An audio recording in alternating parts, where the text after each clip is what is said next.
Hi guys, good morning.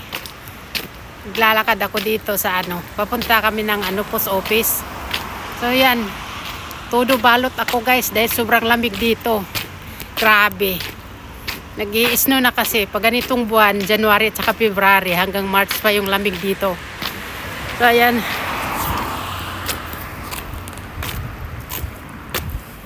Yan yung lugar namin dito guys. Yung mga kahoy na. Parang naglalagas na, wala na yung dahon. Dahil sa sobrang lamig ay naglalagas na yung mga dahon.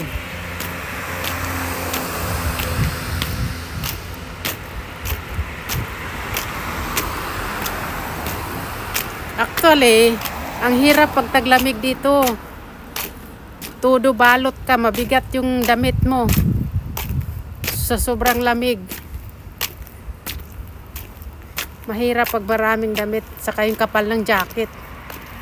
Yung lamig, mabigat, masakit sa balikat, at yung mga kasukasuan mo sumasakit.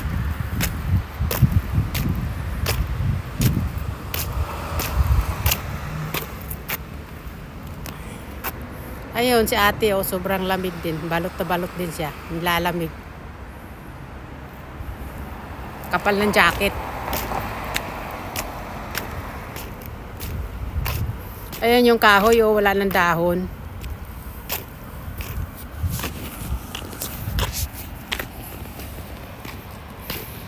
Ngayon, pag medyo mainit-init na naman, tutubo na yung dahon niya. Ngayon kasi sobrang lamig, kaya wala na yung mga dahon.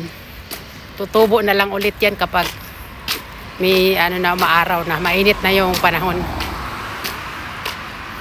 Hanggang March pa tong lamig dito guys. Ganun talaga dito sa Japan. Mga 3 buwan mahigit yung lamig.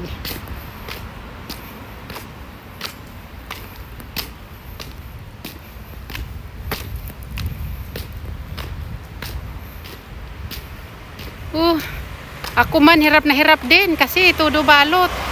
Pag hindi ka rin magbalot, ginaw na ginaw.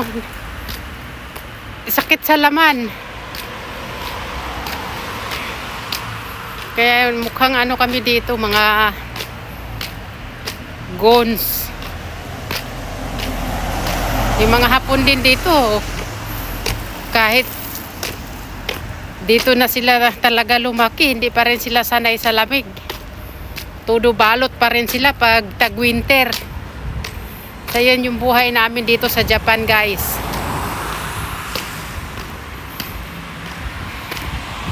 Tiis lamig.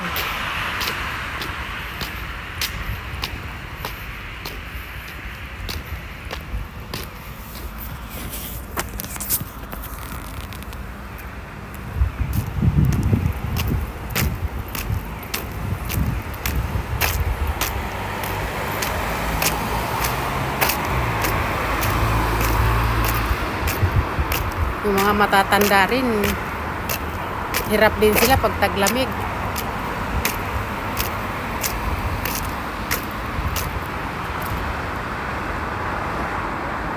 Ayan wala nga tao kasi taglamig, mahirap.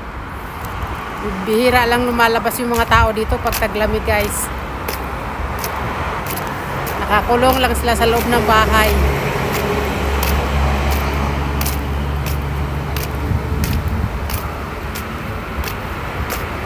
Makikita mo sa daan, puro sasakyan lang.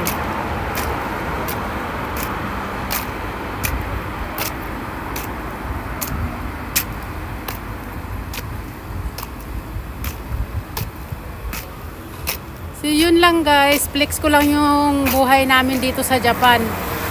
Na pag tag-winter, sobrang lamig ay grabe.